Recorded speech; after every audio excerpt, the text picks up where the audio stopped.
I exposed and joked about my husband's low salary at a party. His pride crumbled, and he moved out June 15th, a Saturday evening. I'm standing on the sprawling patio of Alessandra's beachfront mansion, a champagne flute dangling between my fingers, the ocean breeze tussling my carefully styled hair. My husband Ethan stands a few feet away, engaged in conversation with some colleagues from his accounting firm. He's wearing the navy blazer I bought him last Christmas, the one that almost made him look sophisticated. I take another sip of champagne, feeling the bubbles tickle my throat as I scan the crowd of well-dressed professionals. Everyone here seems important. Doctors, lawyers, tech entrepreneurs. And then there's my Ethan, the numbers guy who never quite made it big. Vanessa, there you are. Alessandra glides toward me in her designer gown, pulling along a tall man with salt and pepper hair. Have you met Richard? He just sold his startup for 8 figures. I thought, finally someone interesting to talk to at this party. I haven't had the pleasure, I say, extending my hand with a smile that I know reaches my eyes. Richard takes my hand, holding it slightly longer than necessary. Alessandra tells me you work in pharmaceutical sales? Impressive field. I laugh, tossing my hair back. Someone has to pay the bills in my house. The words slip out before I can stop them, lubricated by the 4, or is it 5, glasses of champagne I've had. But they feel good leaving my lips, like releasing pressure from a valve. Your husband doesn't work? Richard raises an eyebrow, glancing toward the crowd. Oh, he works, I say, lowering my voice conspiratorially but not actually whispering. He's right over there, the one in the navy blazer that doesn't quite fit right anymore. I point directly at Ethan, who's still engaged in conversation. He's an accountant at Dixon & Meyer, been there for 8 years with barely a promotion. Alessandra shifts uncomfortably beside me, but Richard seems amused, so I continue. Last month, I found his pay stub while doing laundry. Would you believe he makes less than my assistant? After all these years. I laugh, but it comes out harsher than I intended. I keep telling him to ask for a raise or find another job, but he says he's comfortable where he is. Comfortable. While I'm carrying us financially. I'm aware that my voice has risen, that several heads have turned in our direction. In the corner of my eye, I notice Ethan has stopped talking. His colleague is looking at me, then back at him. I mean, we live in the house my parents helped us buy. I drive the nice car. I pay for the vacations, and he's just...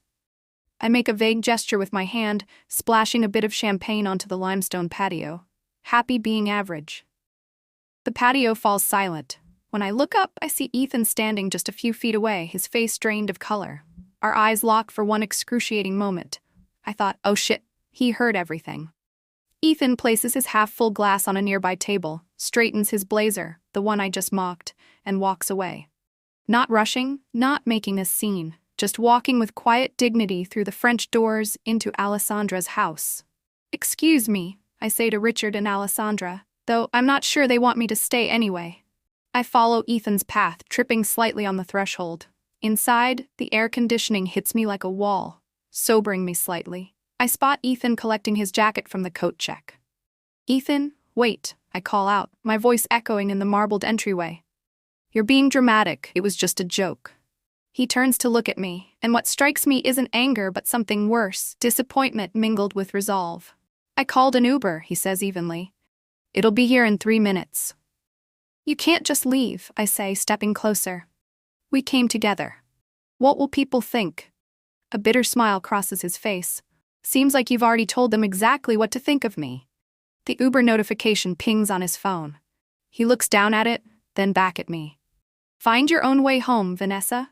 And then he's gone, walking down Alessandra's curved driveway into the warm summer night.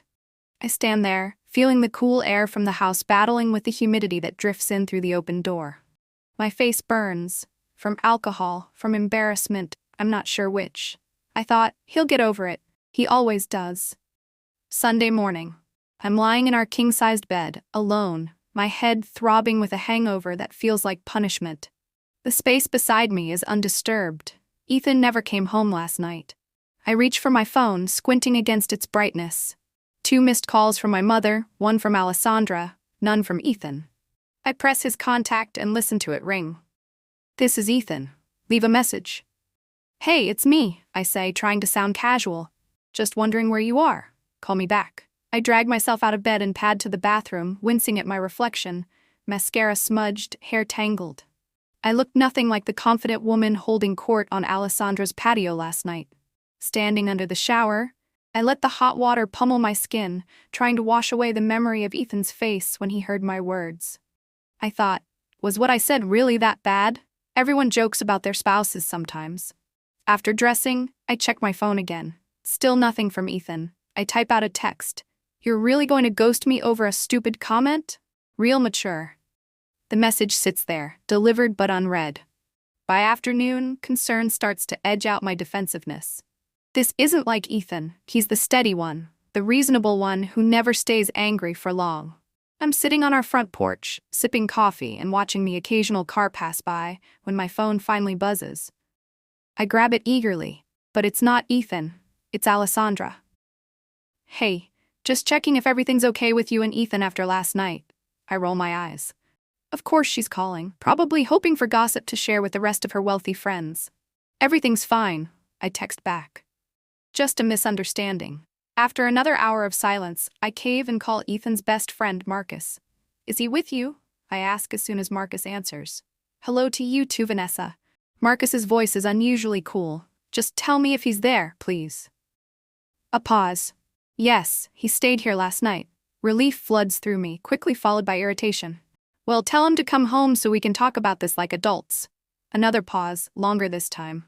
I don't think he's ready to talk yet, Vanessa. And honestly, after what happened... What? Did he tell you I made some joke about his salary? Since when is he so sensitive? Marcus sighs heavily into the phone. It wasn't just what you said, Vanessa. It's how you said it. Who you said it to. He's pretty broken up. I thought.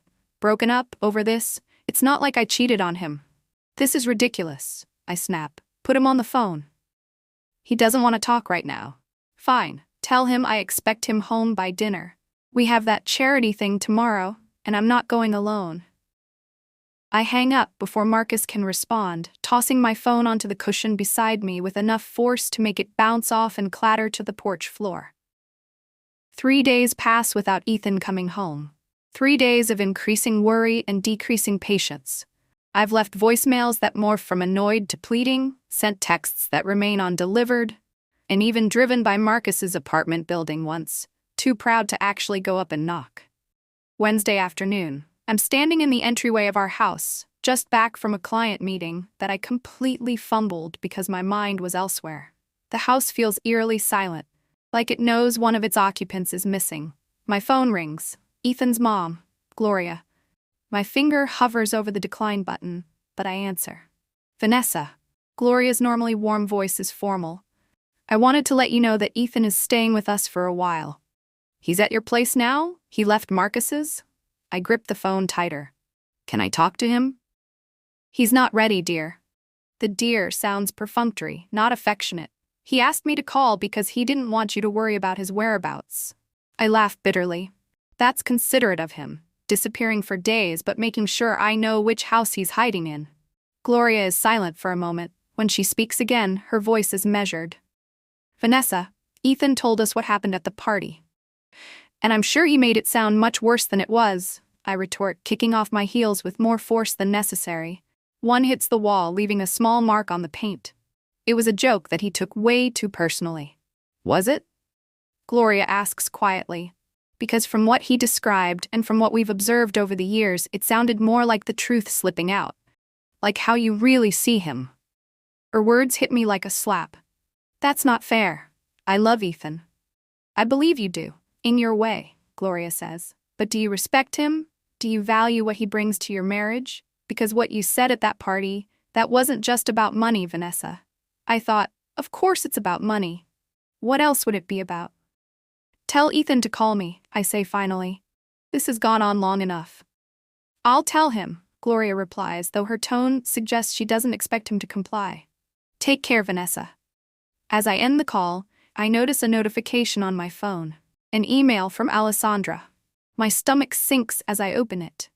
Vanessa, I wanted to let you know that I've decided to go with another vendor for the Charity Gala's pharmaceutical sponsorship. Given recent events and the uncomfortable situation at my party, I think it's best if we take a step back professionally. I'm sure you understand. I dropped my phone like it's burned me. Alessandra's charity gala account was worth nearly $50,000 in commissions. And just like that, it's gone. All because Ethan couldn't take a joke. Anger bubbles up inside me, hot and urgent. I grab my phone again and dial Ethan's number. "This is Ethan. Leave a message." "You cost me the Alessandra account," I snap into the voicemail. "Your little disappearing act is affecting my livelihood now. Enough is enough, Ethan. Come home so we can sort this out, or at least have the courtesy to tell me to my face if you're leaving for good." I hang up, breathing hard. The house seems to contract around me, suddenly too large and too empty all at once. Looking around at our stylish living room, the furniture I chose, the art I selected, I realize with a jolt that very little of it reflects Ethan's tastes or preferences. It's almost as if he's already gone, has been for some time, and I'm only now noticing the absence. 1 week after the party, I'm walking through Riverside Park, the path dappled with early summer sunshine. The normally soothing scenery does nothing to calm my frayed nerves. It's been 7 days since Ethan walked out, 7 days of silence punctuated only by practical messages about bill payments and mail. My phone buzzes with a text. My heart leaps, then sinks when I see it's from my colleague, Daphne. "Just saw Ethan having lunch at Meridian Bistro with Daniel from HR. They looked pretty intense in conversation. Everything okay with you two?" I stare at the message, trying to process its implications. Daniel from HR?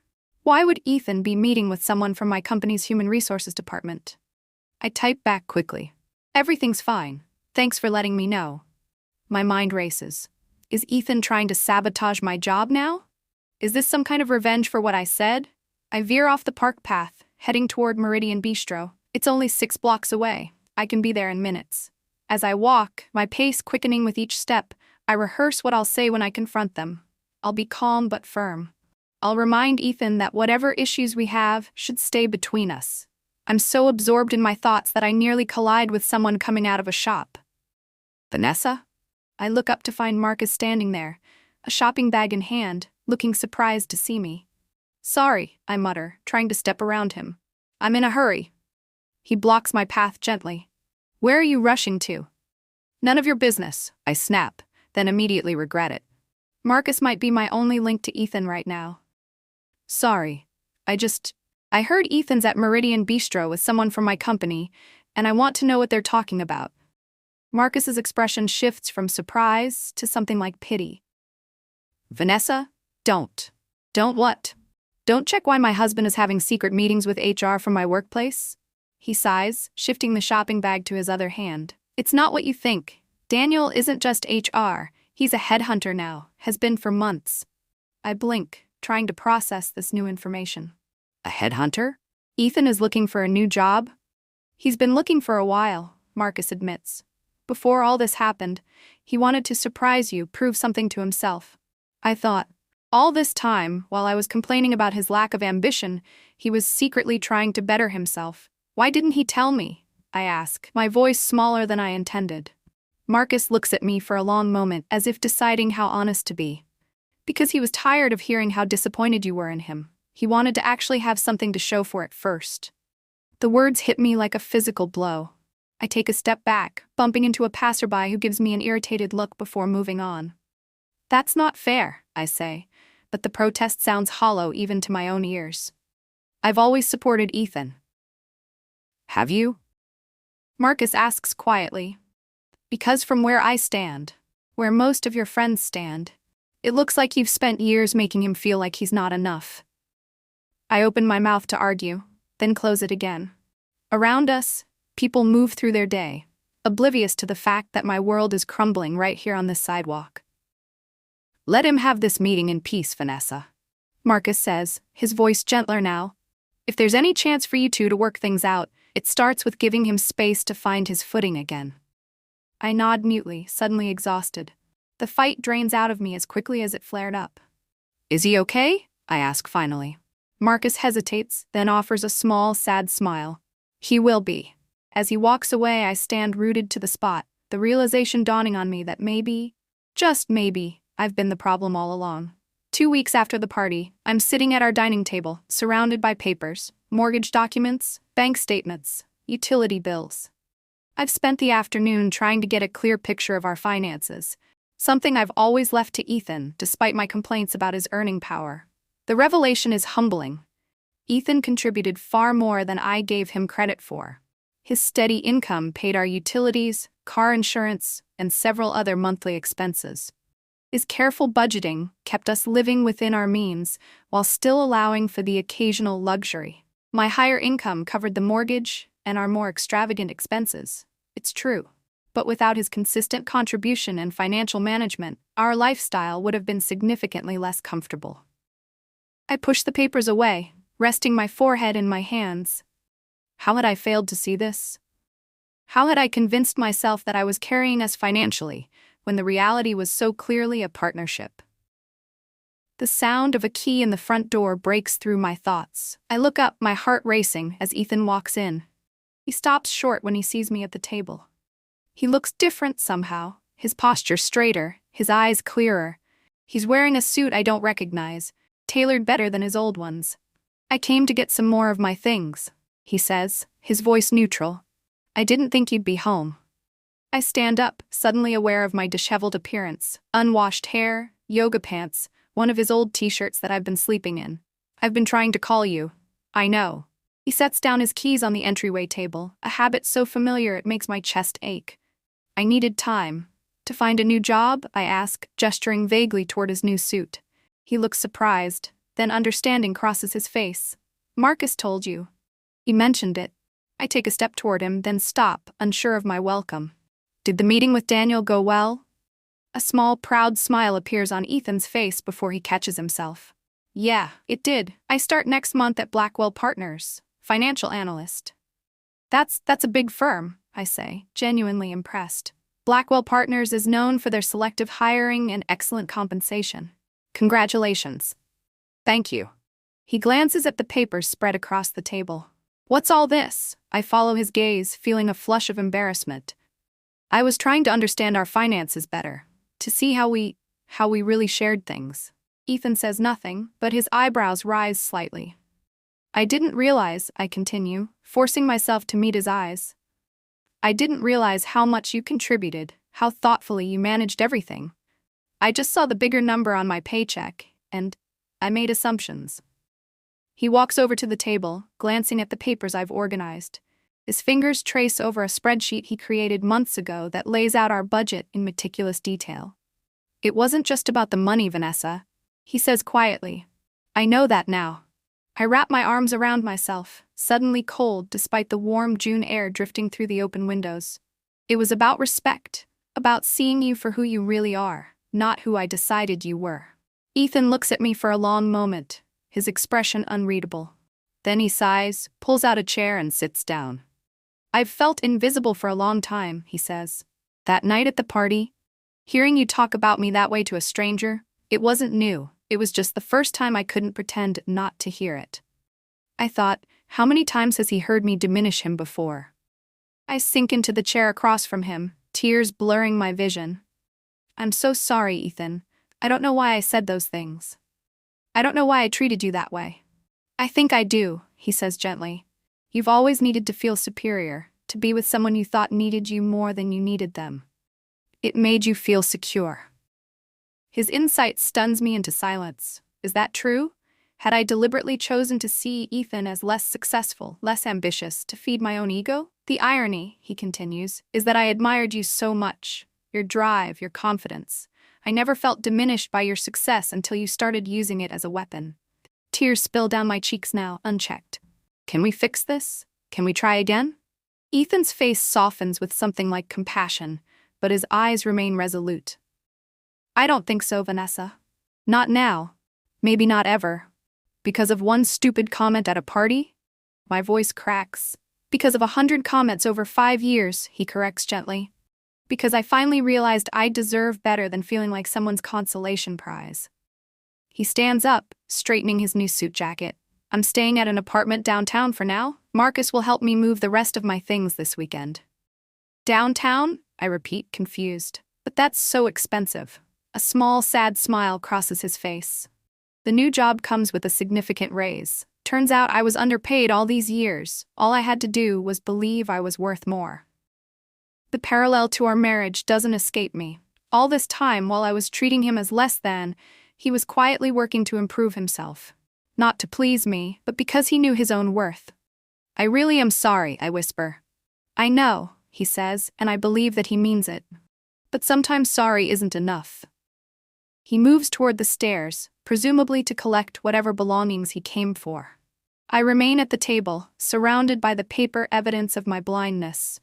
Through the window, I can see our neighbor walking his dog, a couple pushing a stroller, life continuing as normal, while my world falls apart in this quiet, dignified way. Not with a bang, but with the gentle closing of a door. 4 months after the party, I'm standing on the balcony of my new apartment, a much smaller place than the house Ethan and I shared.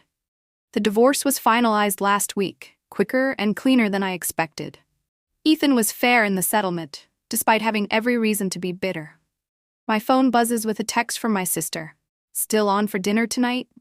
I type back a quick yes, grateful that at least some relationships in my life have survived intact, though even my sister had harsh words for me when she learned what happened. From my balcony, I can see a small section of the park where couples stroll and families picnic. The autumn leaves are starting to turn, splashes of red and gold against the green. Life moves forward, season by season, relationship by relationship. I've heard through mutual friends that Ethan is thriving at his new job. He's been promoted already, something about innovative financial modeling that's impressed the partners. He's dating someone too. A librarian he met at a coffee shop, according to Marcus, who still speaks to me occasionally, though with a caution that wasn't there before. In contrast, my own career has stalled. Word travels fast in professional circles, and the story of how I humiliated my husband at Alessandra's party made the rounds. Several clients requested different account managers. My boss suggested I might want to refresh my approach to relationship management. The irony isn't lost on me. All those years believing I was the successful one, the one carrying us forward, and now Ethan is ascending while I'm struggling to maintain what I had. But the real loss, the one that keeps me awake at night, isn't professional. It's the absence of Ethan himself. His quiet laugh, his steady presence, the way he remembered every appointment without being asked. The coffee he'd place silently beside me when I was working late. I'd taken those things for granted, dismissed them as ordinary, expected. Only in their absence do I recognize them as the extraordinary gifts they were. My phone buzzes again, an email notification. I open it to find a message from Ethan, the first direct communication we've had since the divorce was finalized. Vanessa, I'm clearing out my storage unit this weekend and found some photos and mementos you might want. Nothing valuable, just memories I thought you should have the option to keep. Let me know if you'd like me to drop them off somewhere or have Marcus bring them by. I hope you're well. Ethan, polite, considerate, thoughtful, everything he always was. Everything I failed to appreciate until it was gone. I typed several responses, deleting each one before I finally settle on, "That would be kind of you. Marcus can bring them whenever it's convenient. Thank you for thinking of me. I hope you're well too. I hear good things about your new position. You deserve it." I hesitate, then add, "I'm sorry, Ethan. For everything. Not just what I said that night, but for all the times I made you feel less than the remarkable person you are. I know it's too late for us, but I want you to know that I see now what I couldn't see then."